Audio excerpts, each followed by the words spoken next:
Welcome back to the channel. Now, a Jamaican man wanted for murder in Pennsylvania was arrested. Guys, if this is your first time here, welcome. Remember to subscribe to the channel. I don't take you guys for granted. This is a reaction channel. We don't fight on this channel. We respect your opinion.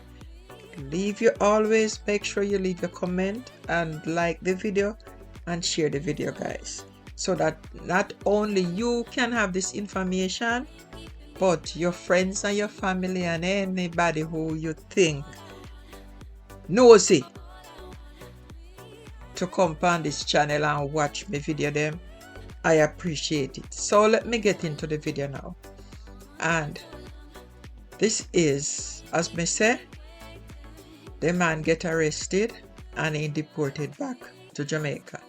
Now, in a recent significant development, authorities in the United States have taken decisive action against one man. Let me give you a last name. If you can figure him out who it is, then you figure out. If not, then I saw. The man last name is Forde. And the man I want Jamaican national. And he was wanted for serious criminal charges in Jamaica. Now, Forde's case is a noteworthy example of the complex and often multi-layered procedures involved in an international law enforcement corporation, which him say, alright, me commit the crime, me run off, and me cool. But it no work so. Immigration enforcement and criminal justice, them a work together. Jamaica, US, or anywhere run off. Now, his case amplifies how different agencies and jurisdictions work together to locate, apprehend, and ultimately deport individuals who are involved in serious criminal activities abroad and who attempt to enter or remain in the United States unlawfully. Now, the entire process involved a lengthy series of legal, diplomatic, and enforcement steps spanning several months and necessitating meticulous coordination across borders. Ultimately, Forde's deportation back to Jamaica marked the conclusion of his intricate process, highlighting the importance of international cooperation in tackling transnational crime and immigration violations. Now, guys, this case really underscores the ongoing challenges faced by law enforcement agencies in managing cases like academia that involve both criminal allegations and immigration status, illustrating the importance of comprehensive and collaborative approaches to upholding justice enforcement laws and protect public safety on a global scale. So anybody who thinks they commit crime and they want to run off to another country, some of them might be lucky to get away if them stay low, but it's just a matter of time. And them run off and them feel say, boy, me get me freedom now, so me can do what me want. Me can even come to this country or whatever country it is and start the process of doing the crime all over. So according to official statements in a US Immigration and Customs Enforcement, a warrant for Forde's arrest was issued by Jamaica authorities from February 2022. And now 2025. I'm sure say after months he probably thinks and get away with it. The warrant was part of a criminal investigation into allegations of murder, which made Forde a person of interest in a high-profile case in Jamaica. The process of locating and apprehending Forde was complex and involved multiple steps across different jurisdictions, including international cooperation, intelligence sharing, and law enforcement operations. The effort to track him down were extensive and involving the use of advanced investigative techniques, coordinating with Jamaica officials. So Jamaica officials really are work with the criminals then when them run off. And efforts by the US authorities to monitor the man activities. Now, them are multiple level efforts demonstrate a high level of cooperation between the two nations. Because America and Jamaica, whether people believe so or not, them working closely. The law enforcement agency, them are work close together. And this is just emphasizing the importance of cross-border collaboration in addressing serious criminal threats.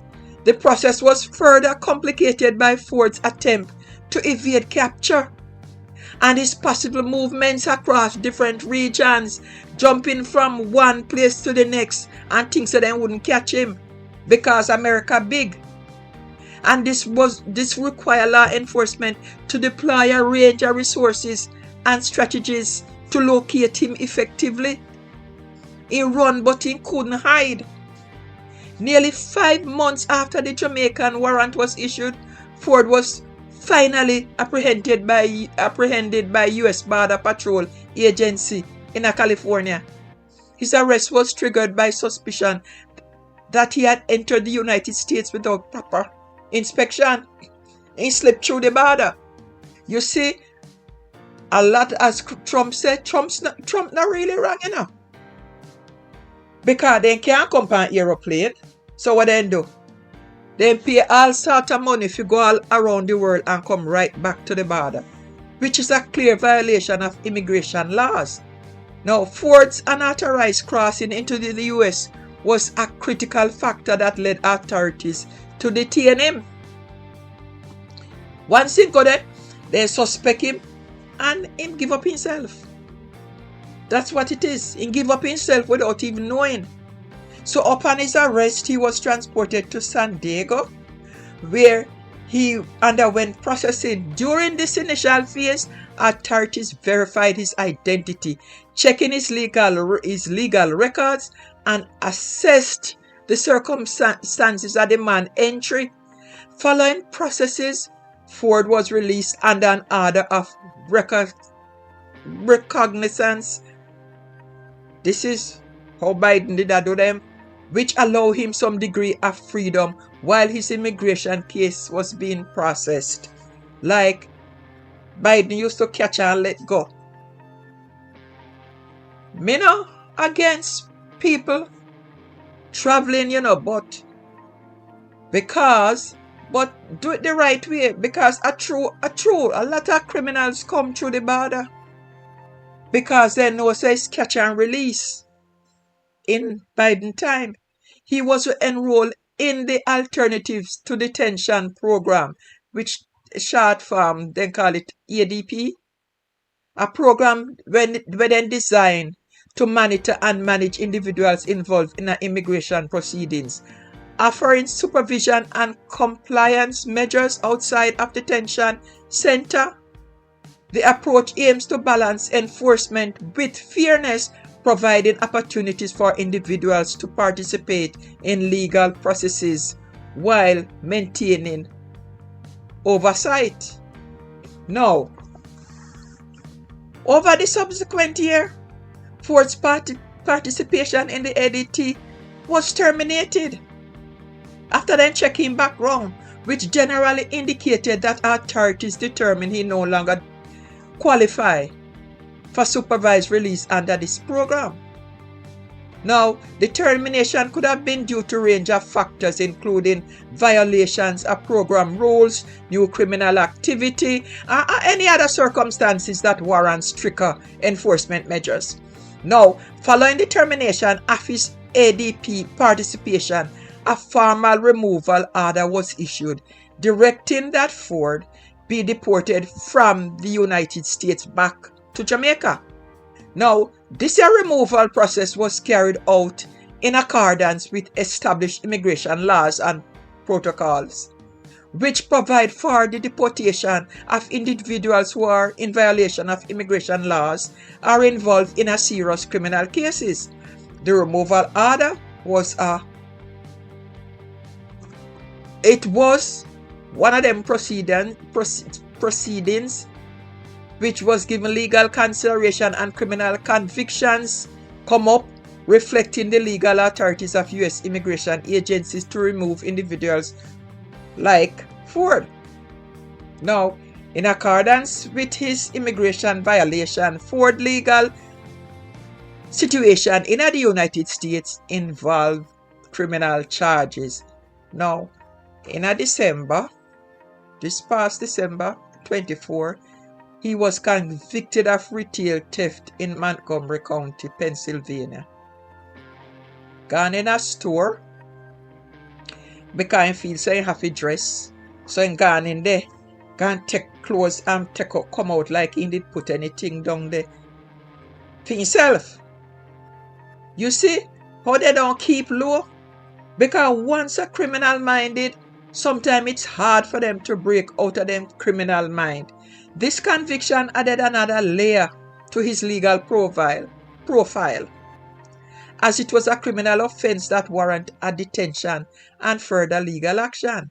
Following his conviction, ICE agents in Philadelphia took him into custody, recognizing the need to address both his criminal and immigration issues simultaneously. Then transferred him to a detention facility that specialized in holding immigration detainees during processing and prior to detention.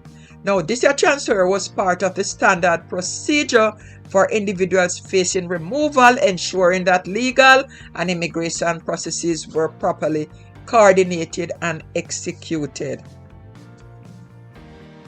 Now, this has something involved not only logistical arrangements such as transportation and security, but other diplomatic communication with Jamaica officials to facilitate his entry and his reintegration in Jamaica.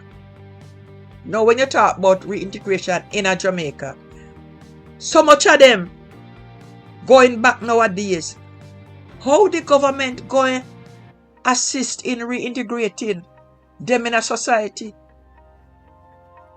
It has become a burden on the country and a burden on the government and the people them. This entire operation underscored the importance of international cooperation in managing cases involving criminal activity, immigration violation, and cross-border enforcement. Now, the successful apprehension and deportation of Forde exemplify how international cooperation is vital for tackling transnational crime, demonstrating that criminal activity and illegal immigration will be met with decisive action. Discourages others from engaging in similar conduct, which it should, but it discourages them now, because hardly anybody make attempt to come across the border. And the question is it going to change with a new government? Removing individuals involved in serious crime reduce the risk of further criminal activities. And critics may argue that the process risks undermining the rights of individuals like Forde, especially if due process is not fully observed. For instance, issues may arise regarding the detention conditions, the fairness of deportation procedures, or the treatment of individuals during their legal proceedings, raising concerns about potential violations of human rights. But what about the human rights where these criminals violate before them run away? Yeah, human rights advocates will say those things, but they're not asking themselves, what about the human rights violation when them commit crimes from where them a come from.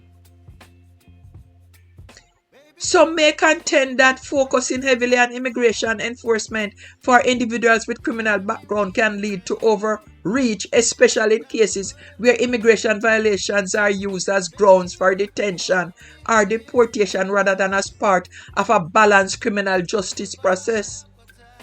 But if you commit crime and you run away, nobody enough is sorry for you. They're supposed to do the right thing and let them stand trial, punishment, or whatever it is for the crime them commit. Stringent enforcement might create fear within immigration communities, leading to much mistrust of law enforcement agencies. But sometimes they got to do what they got to do. And if you are a Jamaican, the fact that me a Jamaican doesn't mean that me must agree with it. I pity those people who come here and them overstay them green card because them feel that the opportunities might be better here. But the one them who commit crime and a run away, me no sorry for them. Me no sorry for them, no way. They must send them back and only hope when they go back where them a go, they no make them get out on the street, make them serve them punishment there. Now, the case of this man underscored the importance of robust international cooperation in law enforcement, particularly for serious crimes that cross border. So, while safeguarding human rights remains paramount, the ability of nations to work together effectively to combat transnational crime is crucial to public safety and justice. Forget about these human rights advocate people. Right is right, wrong is wrong. And both has to foster some kind of balance. Although them a claim say you must have respect for human dignity and promote global security. But from your commit your crime, especially some serious crime where they commit, then that them have to run away. Then don't have no right. Then the minute they commit the crime, then give up their right. So anyway, guys, if you have watched the video this far, kindly subscribe to the channel, like the channel, and share the video for more contents like this. And I will see you back here on my next YouTube video.